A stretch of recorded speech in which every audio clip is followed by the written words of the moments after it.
सोचो, तुम्हारी job settled है, पैसे अच्छे मिल रहे हैं, लाइफ सॉर्टेड लगती है, लेकिन तुम एक दिन सब कुछ छोड़कर एक गराज में शुरू करते हो एक आइडिया पे काम करना।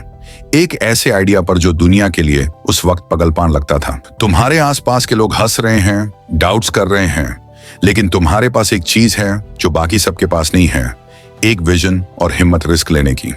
ये है अमेज़न की कहानी, जिसने शुरू की 16 साल तक एक रुपया भी नहीं कमाया। क्या आप रेडी हैं इस इंस्पायरिंग सफर के हर ट्विस्ट और टर्न को समझने के लिए? 1994 का जमाना था। इंटरनेट एक नई टेक्नोलॉजी थी और सिर्फ 1% लोग इसका यूज करते थे। लेकिन एक इंसान, जेफ बेजोस, समझ गया कि यह छोटा सा इंटरनेट का प्लांट एक दिन एक जायंट ट्री बने वाला है। वॉल स्ट्रीट पर काम करते हुए बेजोस ने एक शॉकिंग स्टैटिस्टिक देखा। इंटरनेट हर साल 2030 की स्पीड से ग्रो कर रहा था। यह सुनकर बेजोस के दिमाग में एक ही सवाल आया, अगर यह इंटरनेट इतनी तेज ग्रो कर रहा है तो इस पे कुछ बड़ा बिल्ड क्यों नहीं करते? उसने एक लिस्ट बनाई, 20 चीजें जो ऑनलाइन बेची जा सकती थी। लेकिन बुक्स उस लिस्ट का सबसे ऑब्वियस चॉइस था। क्यों? बुक्स स्पॉइल नहीं होती। पूरी दुनिया में लोग बुक्स खरीदते हैं, मिलियंस ऑफ टाइटल्स अवेलेबल हैं। बेजोस ने अपनी कंफर्टेबल वॉल स्ट्रीट जॉब छोड़ दी। बेजोस ने अपनी कार ली और न्यूयॉर्क से सिएटल तक का रोड ट्रिप किया। वहीं अपने घर के गैरेज में उसने अमेज़न की शुरुआत की। वैसे शुरुआत में इसका नाम कडाबरा था, लेकिन जल्दी ही चेंज कर दिया क्योंकि लोग इससे चडावर, डेड बॉडी सुनते थे। जुलाई 1995 में अमेज़न लॉन्च हुआ। बेजोस और उसकी टीम बुक्स मैन्युअली पैक करती थी और पोस्ट ऑफिस तक ले जाकर डिलीवरी करती थी। यह एक टाइम कंज्यूमिंग काम था, लेकिन बेजोस के विजन क्लियर था। कस्टमर के लिए फास्ट डिलीवरी और बेस्ट प्राइसेस देना हमारा अल्टीमेट गोल है। लेकिन क्या एक बुक्स की वेबसाइट लॉन्ग टर्म चल सकती थी?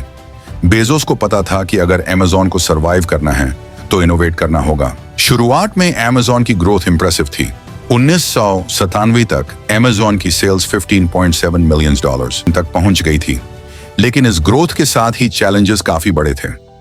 कंपेटिटर्स जैसे बार्न्स एंड नोबल हंस रहे थे, बोल रहे थे, ये एक छोटी सी निche साइट है, हमारा चेन बिजनेस इससे क्रश कर देगा। इन्वेस्टर्स प्रेशर डाल रहे थे कि अमेज़न जल्दी से जल्दी प्रॉफिट्स बनाए। और फिर आया .com क्रैश, 2000 की वो फाइनेंशियल क्राइसिस जिसने हजारों इंटरनेट कंपनीज को खत्म कर दिया। अमेज़न भी उस वक्त हर महीने मिलियंस का लॉस कर रहा था। बेजोस के पास एक ही ऑप्शन था, लॉन्ग टर्म सोचो और शॉर्ट टर्म स्ट्रगल से मत डरो। और सबसे शॉकिंग बात, अमेज़न ने अपने शुरू के 6 सालों तक एक रुपया भी प्रॉफिट नहीं कमाया। हाँ, आपने सही सुना। बेजोस का फोकस प्रॉफिट्स पे नहीं, बल्कि ग्रोथ और कस्टमर लॉयल्टी पे था। उसका प्लान क्लियर था, जितना ज्यादा ग्रो करेंगे उतना ज्यादा मार्केट में अपना होल्ड बनाएंगे, प्रॉफिट्स तो बाद में आएंगे। बेजोस ने एक और जीनियस मूव किया, अमेज़न मार्केटप्लेस। मतलब अमेज़न ने दूसरे बिजनेसेस और सेलर्स को अपनी वेबसाइट पे प्रोडक्ट्स सेल करने का चांस दिया। ये एक ऐसा मॉडल था जो अमेज़न को एक प्लेटफॉर्म में बदल रहा था। कंपेटिटर्स कहते थे, बेजोस अपने कंपेटिटर्स को खुद इनवाइट कर रहा है अपने घर में, लेकिन बेजोस कहते थे, अगर कस्टमर को बेस्ट प्रोडक्ट मिल रहा है तो चाहे वो हमारे स्टोर का हो या किसी और का, कस्टमर ऑलवेज कम्स फर्स्ट। 2001 तक अमेज़न $1 बिलियन और $400 मिलियन का लॉस कर चुका था। लोग सोच रहे थे कि यह कंपनी बंद हो जाएगी, लेकिन बेजोस ने डरना नहीं सीखा था। उसने 2 चीजें की जिसने अमेज़न का फ्यूचर ही बढ़ाल दिया। मगर एक सेकंड, अब सोच रहे होंगे कि जब अमेज़न हर साल इतना ज्यादा लॉस कर रहा था तो वो अपनी ऑपरेशंस कैसे चला रहा था और पैसा कहां से ला रहा था? इसका जवाब है इन्वेस्टर्स और डेट, कर्ज। जब जेफ बेजोस ने अमेज़न स्टार्ट किया तो उसने अपने फैमिली और दोस्तों से पैसे उठाए। बेजोस के पेरेंट्स ने अपनी सेविंग्स का एक बड़ा हिस्सा अमेज़न में इन्वेस्ट किया था, जो एक रिस्की डिसीजन था। बेजोस उन्हें क्लियरली बोला था, हो सकता है आपके सारे पैसे डूब जाएं, लेकिन उन्होंने बेजोस के विजन पे भरोसा किया। 1995 में बेजोस ने अर्ली स्टेज वेंचर कैपिटलिस्ट को कन्विंस किया कि अमेज़न एक बड़ा बिजनेस बन सकता है। उसने इन्वेस्टर फर्म्स जैसे क्लाइनर पर्किंस से फंडिंग ली, जो अमेज़न के एक्सपेंशन के लिए जरूरी था। 1997 में अमेज़न ने अपना IPO, initial public offering, launch किया। मतलब कंपनी ने अपने शेयर्स पब्लिक को सेल करने स्टार्ट किए। ये एक बड़ा स्टेप था जिससे अमेज़न को $424 मिलियन रेज करने का मौका मिला। यह पैसा उस वक्त सर्वाइवल और ग्रोथ के लिए यूज किया गया। .com क्रैश के बाद जब Amazon फाइनेंशियल क्राइसिस फेस कर रहा था, तो बेजोस ने अपनी कंपनी को चलाने के लिए लोन्स लिए। बेजोस की एक स्ट्रेटेजी ये थी कि वो अपने फ्यूचर ग्रोथ और पोटेंशियल पे क्रेडिटर्स को ट्रस्ट करवाता था। बेजोस का एक यूनिक डिसीजन ये था कि जो भी रेवेन्यू Amazon कमा रहा था, उसका हर एक डॉलर वापस कंपनी में रिइन्वेस्ट किया जाता था।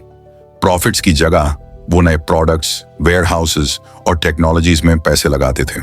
तो Amazon को चलाना रिस्की था, लेकिन बेजोस का विजन और इन्वेस्टर्स का ट्रस्ट उसे बचाता रहा। बेजोस ने इन्वेस्टर्स को यह समझाया कि Amazon शॉर्ट टर्म प्रॉफिट्स की जगह लॉन्ग टर्म ग्रोथ पे फोकस करेगा।